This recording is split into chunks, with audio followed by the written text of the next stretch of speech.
Good morning. John, who do we have online?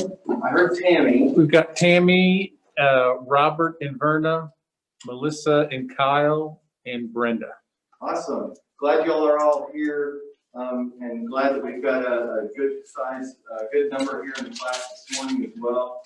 We're going to take this off as I'm about to read the announcement about masks. So,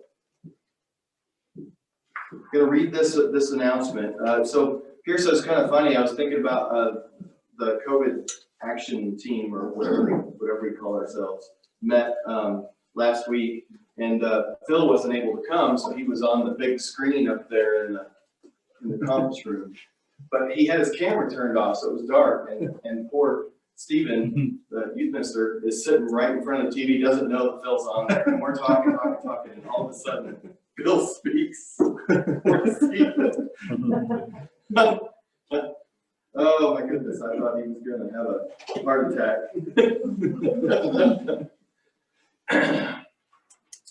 Okay, this is the announcement that comes from that group and from the leadership here at Greenlawn. And they want us to, it's kind of what was mentioned in the auditorium this morning, if you've already been to service this morning.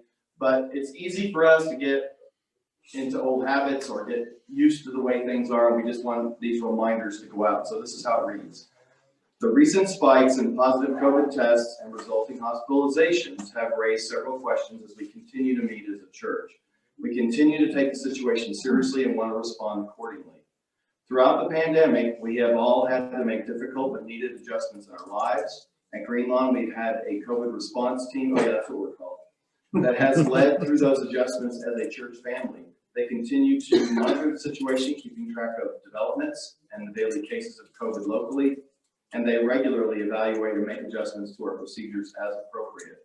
We realize that there are differences of opinion among policymakers and even in the medical community about the best ways to address the threats from COVID. Our COVID team, shepherds and ministers are taking all of these into consideration and are attempting to use our best judgment based on the information we have. The COVID response team is not just interested in our physical well-being, they recognize the vulnerable spiritual condition we find ourselves in.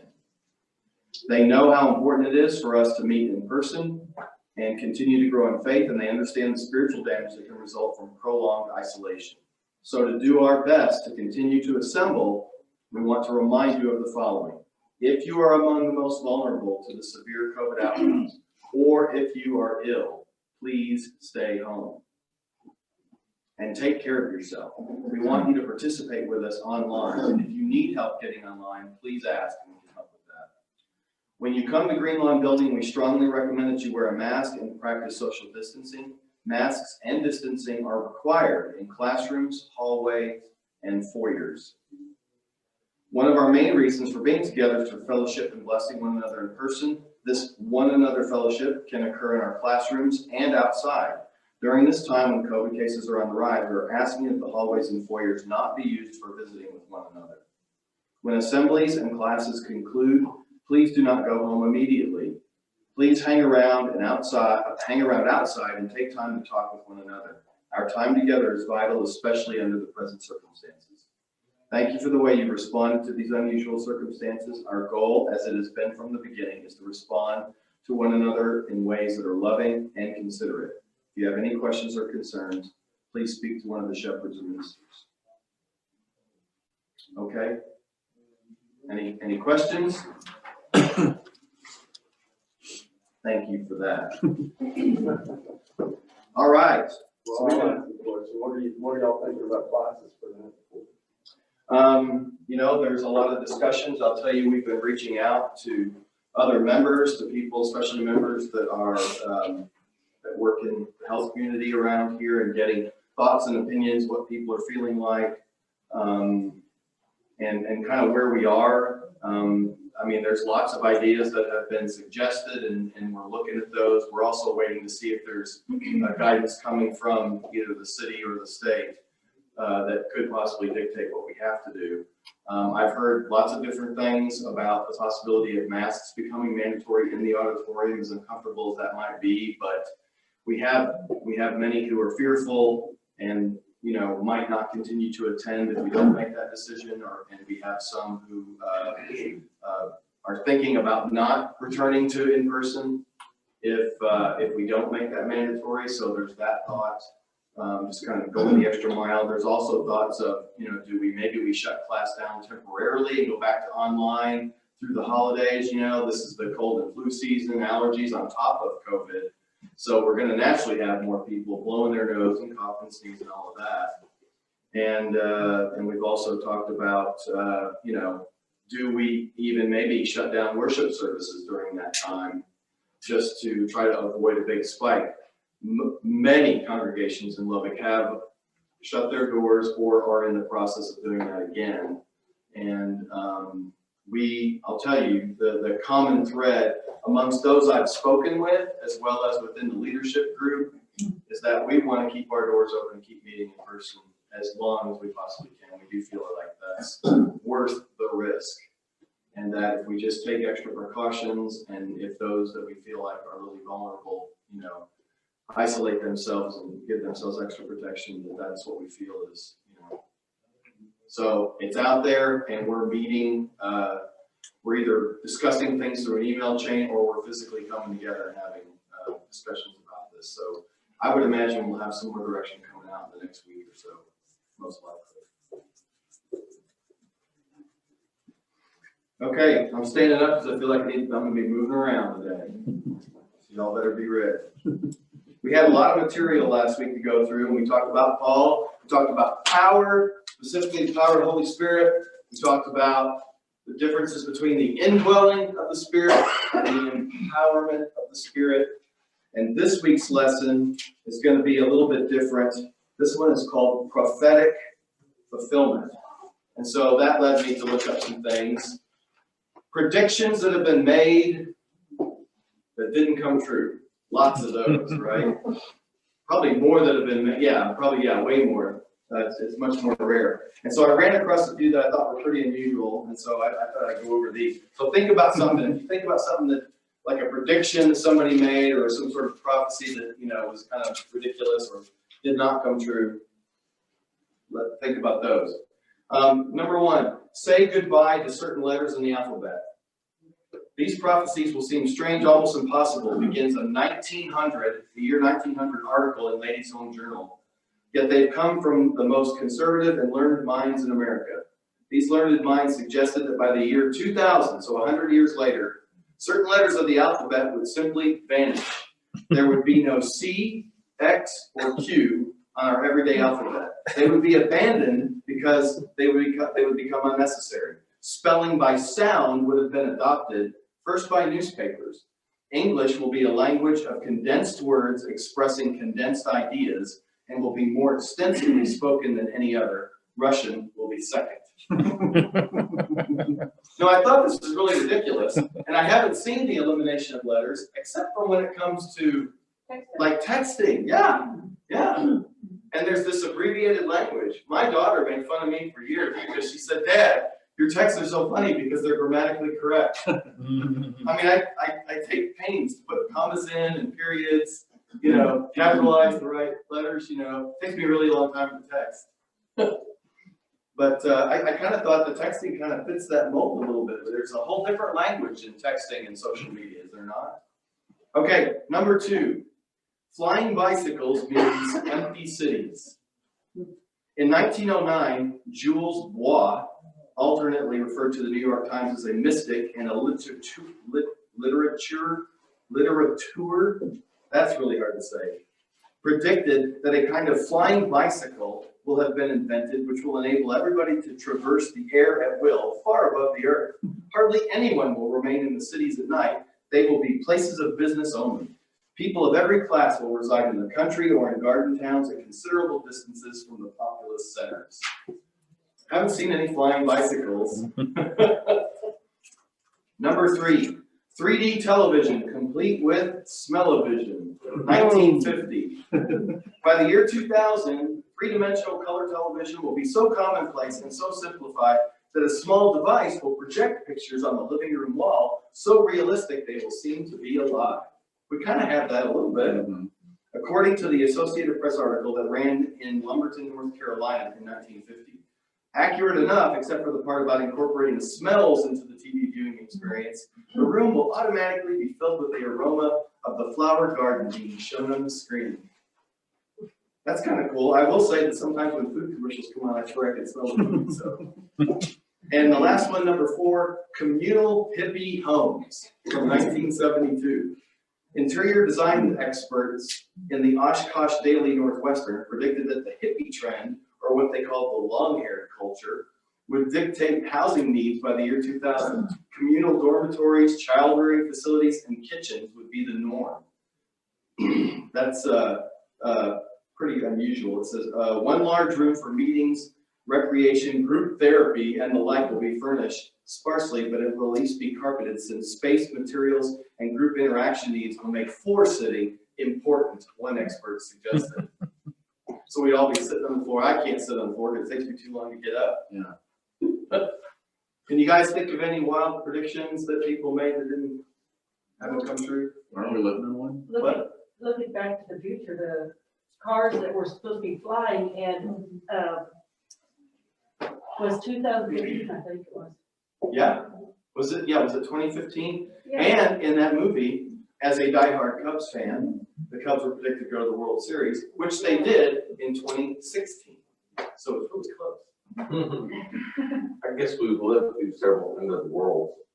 Oh yeah, the end of the world's coming. People have figured out when Christ's going to return or when the world's going to end. Remember that whole thing about the year 2012 because of the Mayan calendar? Mm-hmm. And the Mayan calendar ended, and so that was supposed to be the end of the world coming. I think there was a whole movie about it, which was kind of crazy, and I think some people were holding the brag. Oh, that reminds me of Y2K. What? Y2K. That reminds me of Y2K. I remember being at your sister's house for New Year's that year, and we were all sure that the power was going to go out and everything was going to stop working, and nothing happened. And for those of us who worked in the hospital, I worked in IT. There was a ton of work to do for that, and really, I don't know that anything we did was fruitful. Every Friday afternoon at the pep rally, there's a prediction. And it happened in both towns. And it happened what? And it happened in both towns. Both towns. That's right. Somebody's always wrong. All right. So, kind of along those lines, we're going to be talking about Acts 21 today. But before then, Sean has a question for us with kind of relating to these predictions. One of two options, would you rather know how you're going to die or when you're going to die? Yeah. I already knew you were going to say that. If you had to choose, would you have a preference?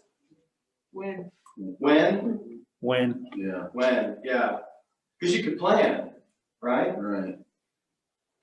Could start being good like 10 minutes beforehand. Right, right.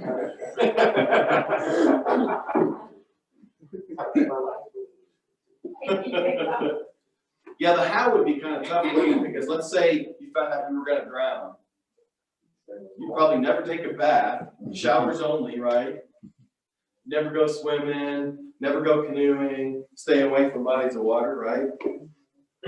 It's kind of a silly question. And that was, I think that was one of the responses Sean had was, that's the real answer is neither. You know, we don't want to know that stuff. Mankind has always desired to peer into the future and see the things to come. But God holds the future. And in Matthew 6, Jesus said, don't worry about tomorrow. Take care of today, because tomorrow will have enough problems of its own, right?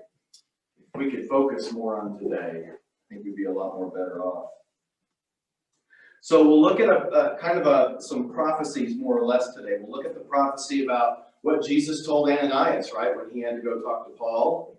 And we'll also talk about another New Testament prophet. I think his name is pronounced Agabus.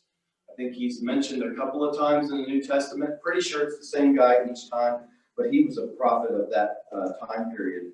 And we'll note how these prophecies came true.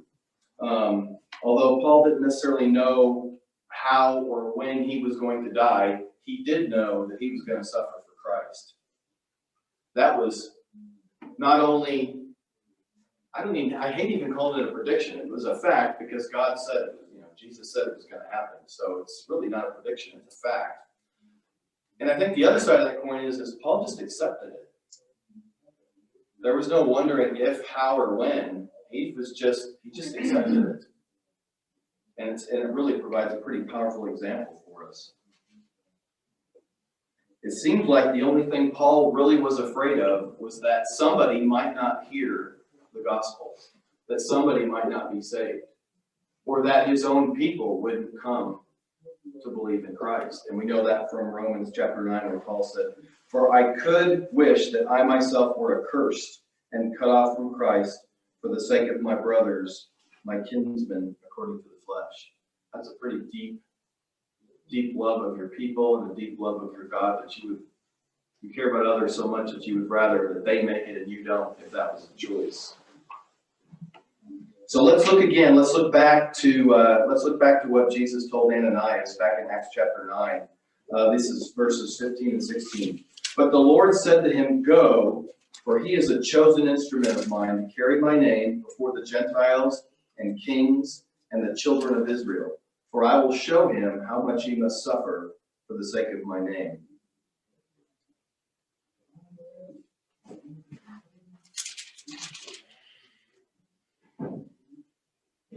Would you like that to be spoken about you?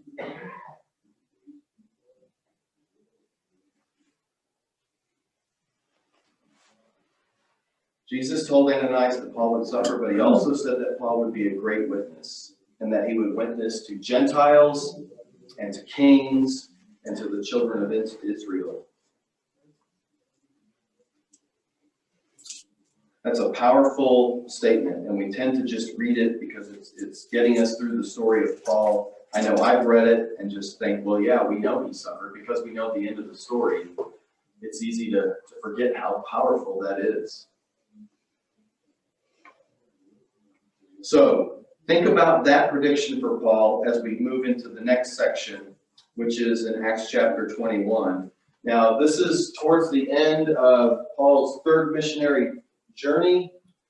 He's going to be traveling down here to the city of Tyre, and in his desire to get down to Jerusalem at some point, they'll sail in here and then down through a couple of cities, and the text will talk about that as we go through it. We're not going to go through the entire chapter of 21, but there's a couple of sections we'll focus on. So you'll notice in verse 10 of chapter 21, it starts off with, "While we were staying." This is the first time Luke is kind of acknowledging that he's now part of the posse now, Paul posse. He is part of this group, and he's now traveling with them, and he's seeing these things happening firsthand. So think about that as we read. In verse 10, "While we were staying for many days, a prophet named Agabus came down from Judea. And coming to us, he took Paul's belt and bound his feet and hands and said, 'Thus says the Holy Spirit, this is how the Jews at Jerusalem will bind the man who owns this belt and deliver him into the hands of the Gentiles.' When we heard this, we and the people there urged him not to go up to Jerusalem. Then Paul answered, 'What are you doing, weeping and breaking my heart? For I am ready not only to be imprisoned, but even to die in Jerusalem for the name of the Lord Jesus.' And since he would not be persuaded, we ceased and said, 'Let the will of the Lord be done.'" Agabus prophesied what Jesus had already said to Paul: he must suffer. How do you relate to Paul's reaction to what's being prophesied about him? And not only that, but to all those around him who are encouraging him. I mean, if somebody told you, let's say you're planning to go to Levelland, and you're going to speak there to a group of people, and they tell you, somebody comes up and tells you, there's a group there that's they've got ill will for you. They're going to tie you up, they're going to bind you, and bad things are going to happen. Would it make you second guess what you're going to do? Then, to top it off, the people that you're here with, your friends, your brothers and sisters in Christ, are telling you, please don't go. It's terrible what they're saying. Terrible things are going to happen to you. don't go. What do you think of Paul's reaction? I think it's easy to read that stuff and not really give it, well, I don't know how to say this the right way, but I wouldn't say not give it much credit, but I just can't imagine that, you know, like, yeah, he's ready to die, but you know, he was stoned and thought it was dead. I mean, it's not like his death is going to be, you know, not painful. And who would know how, I'm guilty, so guilty of that, reading it just kind of, oh, okay, you know, moving on instead of really thinking like, I mean, he was really putting his life on the line to let other people know about Christ, and it's not going to be a pretty death if something does happen to him, and he's okay with that, you know? Yeah, I don't think in I'll fact, ever. he's almost, he's got like it's like a pride in Christ. I'm proud that Christ chose me. I'm proud that God has set this mission before me, that I get to participate in this, you know. I welcome whatever comes as a result of my sharing, as a result of my teaching, preaching, leading others, and shining a light. And I'm reminded, you know, we mentioned that this morning, remembering our veterans, but if you saw the special that Fox ran a few years back on the killing of Osama bin Laden, you know, the gentleman that talked on there, you know, he explained that every one of them got on those choppers, and before they did, they called everybody they loved and told them goodbye, because he said not one of them thought they were coming home, but there wasn't one of them that wasn't going to go, you know. And I think it's that kind of commitment. It's that kind of understanding that this is my job, and that's what they trained for, that's what they lived for, and they were fully prepared to not come back. Yeah. And I think that's kind of the mindset he's in. He's in, all in. And that's something that a lot of us don't understand. We've never asked him that, you know. As long as we coached and did all those things, you know, that's what I always explain to kids. We're all in, but it's not that kind of all in. There's people that have gone before us that have proven that, our vets, Jesus, there's folks that have done that. You know, that's what I'm reminded of when you see what he's saying there. I love that correlation. That's a great comparison. That full on, I mean, because that's, for Paul, that's really what it is. It's almost a fight. It's a battle. He's battling the forces of evil, you know, as he takes this message to all these places. And he's certainly encountered his share of grief and suffering as a result. It's pretty convicting, you know, that you know, he knows that he's, you know, quote, going into battle, right? I mean, he's going to preach the word, and he knows that he very well may die. And, you know, myself, you know, I don't want to proclaim that at times because I might upset someone. You know, I mean, that's the spectrum right there. You know, I mean, Paul, that was the least of his concerns. And it's like the most of my concerns, you know? I mean, it's just, like I said, it's pretty convicting. Paul was more sensitive to this than we can be because of his persecution, his killing of others. He brings this up through his whole ministry, you know, and so this is just another, he understood what it meant to be persecuted.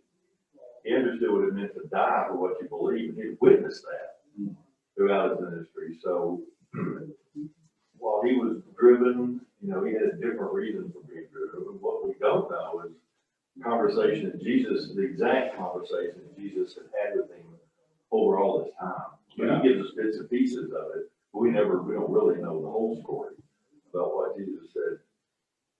Here's what you're going to do.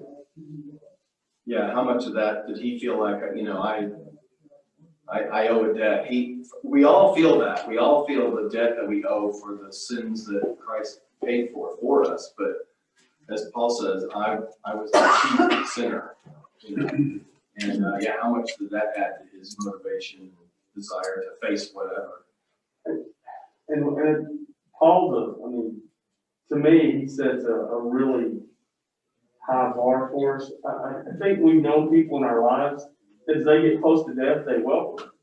And I think that when we understand what awaits us on the other side, we stop holding on to this life so much. I think Paul had that. None of us want to suffer. Nobody wants to hurt physically. Paul didn't want to hurt physically. But I think also Paul knew, okay, if I die, I'm free. If I die, it's even better for me. And I mean, I think that he had that strong of a faith that he knew what was coming. You know, that if we actually stop and think, what do we really believe? If we really believe that death is actually going to be a glorious beginning, you know, then we're not going to be so hesitant to put ourselves in those situations. I think our faith sometimes isn't strong enough to know. I think we say it and we do believe it, but if we're not truly convicted of how awesome death is going to be, and that's a strange thing for us to say as a human. Death is a good thing for us if our hearts are right, and if we belong to Christ. It's just hard for us to see it that way. Nobody wants to hurt, but I think that Paul had that too. I think he knew, I don't want to hurt, but I know when it's over, I've got a reward.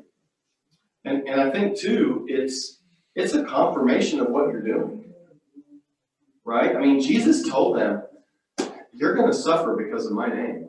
And remember when the first time when Peter and some others were hauled in and they were beaten and they rejoiced that they were being hauled in. They're like, we must be doing this right. That's how I would feel. I always put myself in their shoes. If I was in that group, I'd be like, we must be doing what Jesus wants us to do because this is what he said would happen, and it's happening.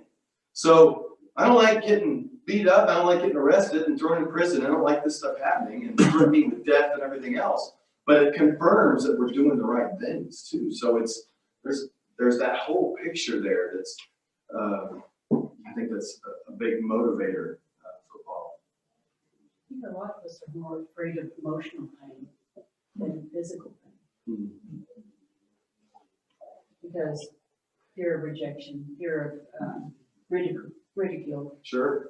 And Paul, considering what kind of position he had and his reputation, and he realizes the people he's going to talk to probably have the opposite view of him now. Yeah. Absolutely.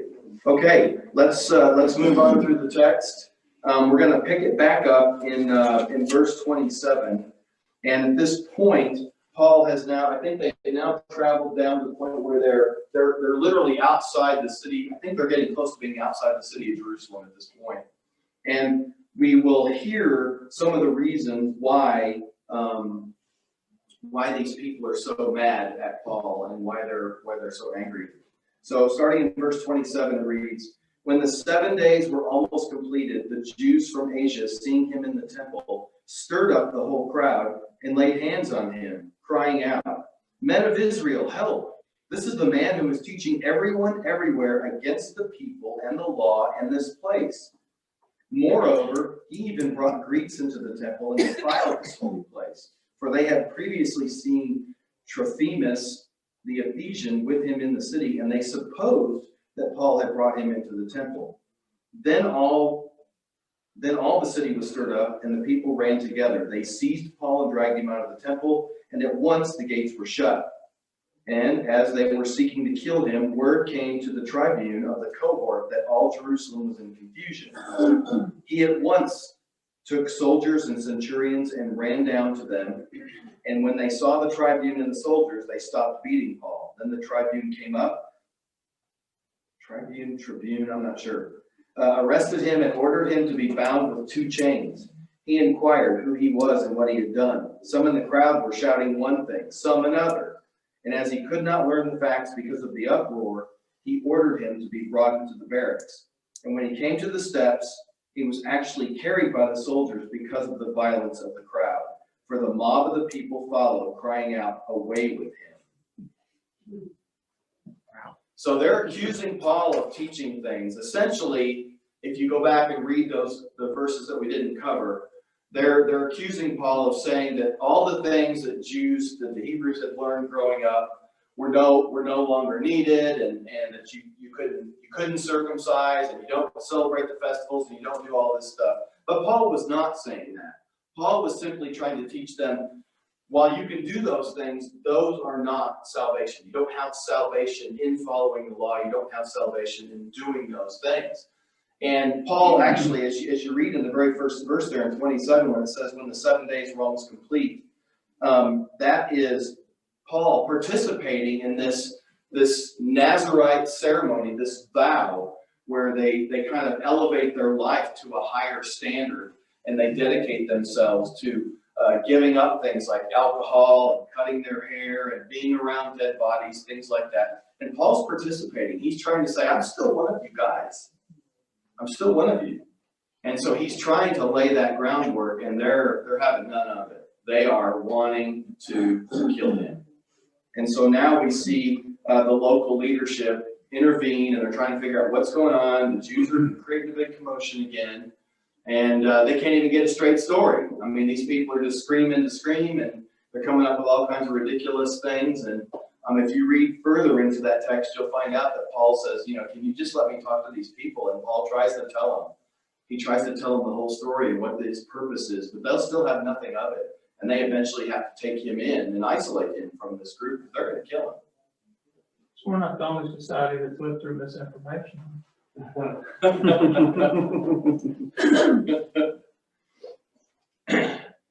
So let's look at the things that are happening to him. I think it's interesting. I put a red line under the phrase in verse 27, laid hands on him. I'm not picturing that they were praying for him. We're trying to help him to be empowered by the Holy Spirit. I get the feeling they were grabbing him and dragging him along. They were going to take him outside and stone him. It says everyone everywhere. This is the man who is teaching everyone everywhere against the people and the law in this place. They're just essentially saying everything Paul is saying is wrong. He's trying to take our way of life from us. He's this is blasphemy, more or less. They're complaining that everything that he says is wrong and they need to stop him. So in verse 30, they seized Paul and they dragged him out of the temple. As we're going through these, think about yourself. And what more perfect setting do we have than what we have right now that's going on in our country? Imagine if you went into some of these protests or some of these gatherings of people and was trying to teach people about Christ, and these people don't want to hear it, and they're getting angry, and they might assume some things about you, about what you believe and who you support, and they might decide they're going to take care of you. They're going to take the law into their own hands. You mean like love your enemy? Yeah. But I would assume that's your purpose for being there, is because you love your enemy. You want them to hear. Yeah. You're wanting them to hear this message. And maybe there'll be somebody in that crowd that seed planted will grow. So, but imagine this is happening. You get there, people are like, who are you? What are you doing here? And they're grabbing you, and they're pulling on your clothes, and they rip your shirt, and you're trying to talk to them, and then somebody yells out, this is one of those guys, and he's spewing all this garbage. He probably supports this guy or that guy, and it's starting to get loud and starting to get scary. Just a funny story on the whole mob mentality. Like earlier where it says everybody was angry and most of them didn't even know what was going on. We had a friend of ours, he travels a lot. And so when stuff was kind of going, he was in Portland. And he said he was walking past an area and there was people on each side of the street and he didn't know what was going on. They're just kind of milling about. So he went on one side and he just looked at the other side and started yelling, "That's not true. That's not true." And he said in 2 minutes, everybody that was on his side started chanting the same thing. Nobody knew what was going on. Nobody knew what he was talking about. It just,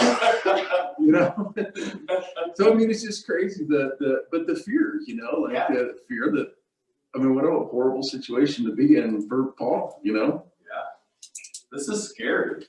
Well, Yeah, go ahead. we go on, he gets drug out and shaved, and he stops and says, wait, I want to talk to these people. Yeah. Who does that? I'm like, get me out of here. Get me out of here. Yeah. Can you put me in a squad car and take me out? Yeah. Take me to jail. Huh? That'll be safe. But it's what you're talking about. Even that, he has that desire to continue to. Yeah. One last time before you get me out of here, let me tell him why.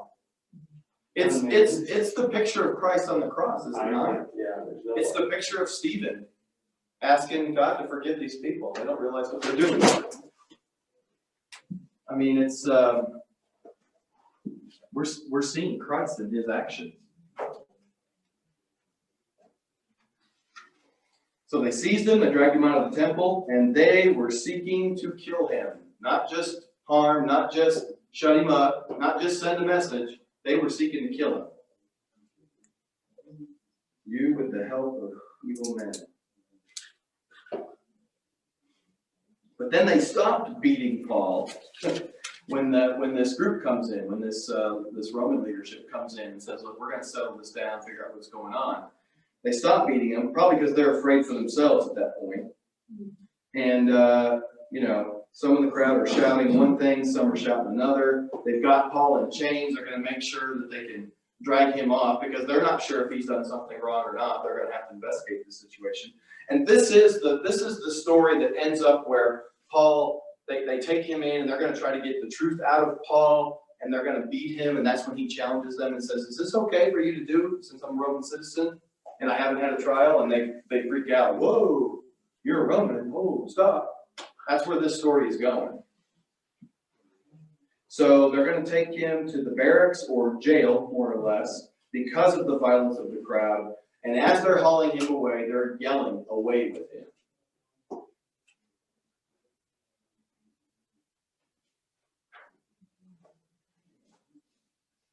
Are there certain things in this story that sticks out to you that you think, I don't know if I can handle that? I don't know if I'd agree to sign up for that.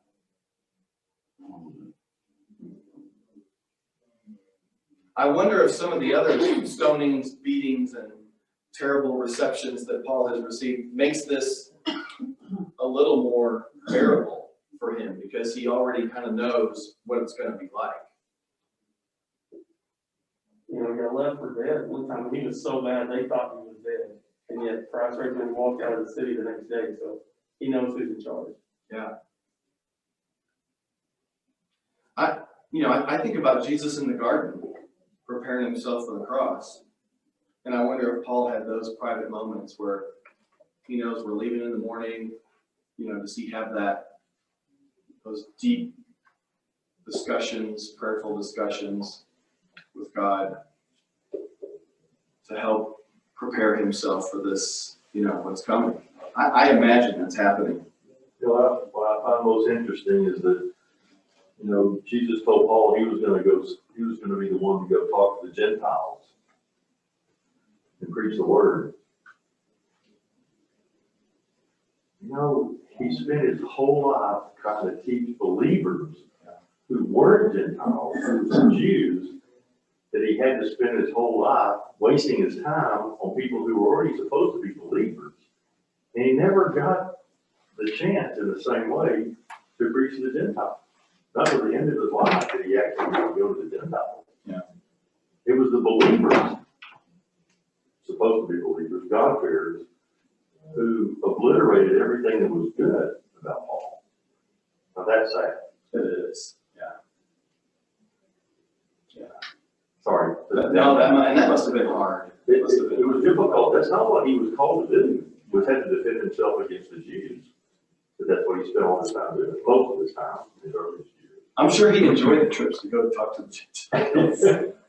I mean, those were intellectual arguments, philosophical discussions. They were, and I'm sure he loved that part of it. And plus, he felt pretty confident they weren't going to attack him. Yeah, it was good news to them. Yeah. Too often we say things like that was then or this is now. Times are different. Paul did that, but maybe I'm not that kind of Christian. But it was Paul who said in 1 Corinthians, follow me as I follow Christ. Paul talks about emulating people, emulating him, emulating other leaders. Doug? Yeah. It's Robert. I don't think that we really in the United States appreciate and understand because we don't get challenged. the challenges we get is people laughing at us. Say, you believe in the fairy god that's going to fix everything for you. I was driving a bus for the youth group many years ago. We went down to Mexico. We were on our way back from the children's home. Federales stopped us. One of them got in the bus with his machine gun right in my face and says, "Are you a Christian?" Well, this is Mexico. I wasn't really that worried about him, but it did make me pause and think about, there's places in the world where the person said that and you answered yes, you were dead. There was you would have no choice. And it made me think about that the things like Paul and those others, that we don't get challenged that way in the United States. We really do not understand. We think we do, but if we had that person with that gun in our face, how would we react? Absolutely. That's a powerful story, Robert, and it leads me kind of to the end of this lesson, which is that if we think we're going to have much growth spiritually in our lives, and yet not have to deal with much suffering, we're kidding ourselves. I think about all the examples. I thought about examples in nature, like the butterfly when it's in the cocoon, right? When the caterpillar's in the cocoon becoming a butterfly, part of its development and growth is the struggle to get out of that thing, to get out of that cocoon. And without that struggle, it doesn't have the strength that it needs to fully recover and become a full-blown butterfly and fly. Baby chicks. Never help a chick get out of its shell. They're trying to get through that shell, and part of that struggle is to help them develop and grow. It's part of that process. The old adage that if you're not growing, you're dying. There's no state of neutral in life. There's just not. We can think that, we can trick ourselves into thinking that we're in a neutral position at the moment, but life is kind of an uphill battle, and you put yourself in neutral, you're going to be rolling backwards. You might be riding the brake, but you'll be rolling backwards. And I think Paul shows us that accepting the struggle that he knew was to come for such an incredible benefit was so worth it. But the great thing is that it's not like we're not comforted. It's not like we can't trust God. It's not like he's not there to take care of us. And there's a great example. Sean tells a story, and I think he posted this on his Facebook if you haven't seen it. But there's a video by a friend of his who's a minister at the Memorial Drive Church of Christ. His name's Jason Thornton. And he's talking about Jesus welcoming the storm so that he can show everyone how powerful he is, right? And he relates that story to a man who's out with his adult son. And his adult son has epilepsy. And they're in a restaurant, and it's very crowded, tight spaces. And there's a loud crash in the back that startles his son. And he's susceptible to epileptic seizures when there's loud, scary noises like that. And he immediately feels his body starting to change, and he knows, and he looks at his dad. He's got fear in his eyes, and he's like, I got to get on the floor right now. And there's no room. It's crowded. And his dad just jumps around the table and grabs his son and wraps his arms around him, and he holds him. And he just whispers in his ear while he's going through this scary seizure, you're going to be okay. I'm right here with you. I love you. This is going to be fine. And I think about, that's kind of how I think God is with us and the storms that he is not going to necessarily remove from our lives. But he's right there holding us, telling us all the time through his word, through his spirit, through the blessings and examples that we see in our lives, that he loves us, that we're going to be fine, and we're going to be stronger on the other side, and we're going to be less fearful on the other side. What a great lesson to learn from Paul and his example. And I hope we get to do more of these as we go through this study of Paul.